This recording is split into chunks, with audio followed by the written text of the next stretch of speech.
Micha and I are standing on opposite ends of the bridge.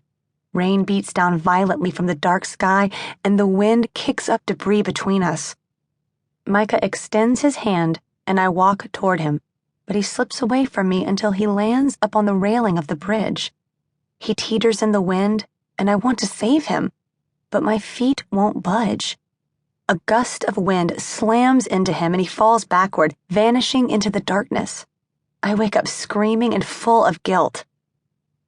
My therapist has a theory that the nightmare signifies my fear of losing Micha, although that doesn't explain why I won't save him. When she mentioned it, my heart sped up and my palms began to sweat. I never looked far enough into the future to realize that maybe one day Micha and I may not be together. A forever? Does such a thing exist? With as much time as we spend together, I wonder where our relationship is going. The last time we saw each other was at Grady's funeral. It was the second toughest day of my life, the first being my mother's funeral. Micha and I had been out on the cliff that overlooked the lake, with a black jar containing Grady's ashes. The wind was blowing, and all I could think about was how much death owned life. At any moment, death could snatch up life and take it away, just like it had done with my mom and Grady. "Are you ready for this?" Micha had asked, removing the lid from the jar. Nodding, I extended my hand toward the jar. "I'm as ready as I'll ever be." From behind us, the car was running and playing Grady's favorite song, Simple Man by Leonard Skinner, a song that fit Grady and his lifestyle perfectly. He moved the jar toward me, and we held onto it together. "What's that thing he used to say all the time?" Micha asked me. "About life?" "It isn't as important to feel great about all the things we do," I say softly, "but how we feel toward the end when we look back at everything we've done."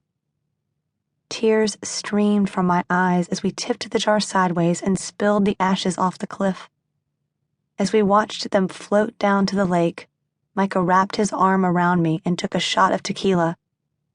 He had offered me a sip, but I had declined.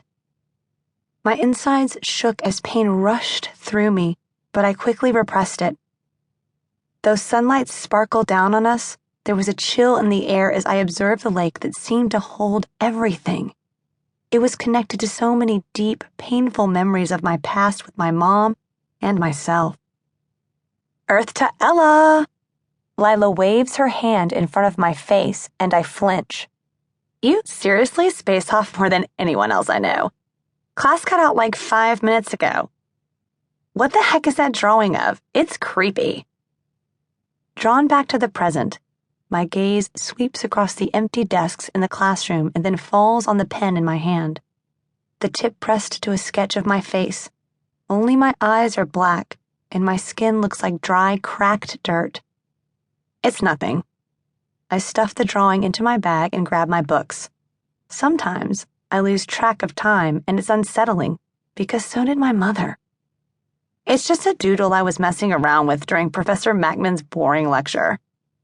"What's the deal with you? You've been like super spaced out and super grumpy," Lila asks as we walk out of the classroom and push out the doors, stepping into the sunlight.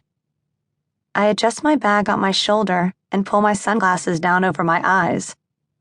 "It's nothing. I'm just tired." She stops abruptly in the middle of the sidewalk, narrows her blue eyes at me, and puts her hands on her hips. "Don't shut down on me now. We've been doing so well." I sigh, because she's right. "It's just this dream I've been having." "About Micha?" "How'd you guess?" She elevates her eyebrows. "How could I not guess? All of your thoughts are about him." "Not all of my thoughts." I dwell in my thoughts about my dad, who's in rehab, and how he won't talk to me. We stroll down the sidewalk, and she links arms with me. There's a skip to her walk, and her pink dress and blonde hair blow in the gentle fall breeze. About a year ago, Lila and I looked very similar, but then Micha cracked through my shell and I opted for a happy medium. I'm wearing a black spill canvas t-shirt and a pair of jeans, and my long auburn hair